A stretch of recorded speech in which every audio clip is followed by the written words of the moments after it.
Hello guys, आज रक्षाबंधन है। रक्षाबंधन वाले दिन भी मैं जब सुबह से क्रंच नहीं की थी तो एकदम मुंह मेरा ख़राब लग रहा था, एकदम बेचैनी सी हो रही थी। अभी मैं ये अपनी मुल्तानी मिट्टी प्यारी सी लेके आई हूँ, इसे क्रंच की। ये थोड़ा सा स्टॉक में बचा हुआ है, ये देखो।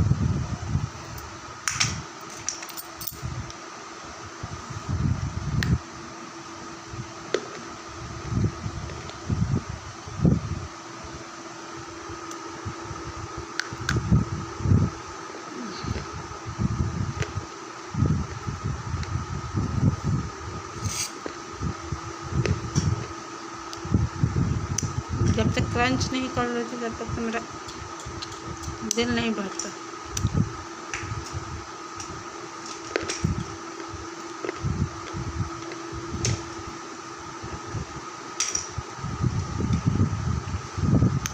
बहुत टेस्टी है।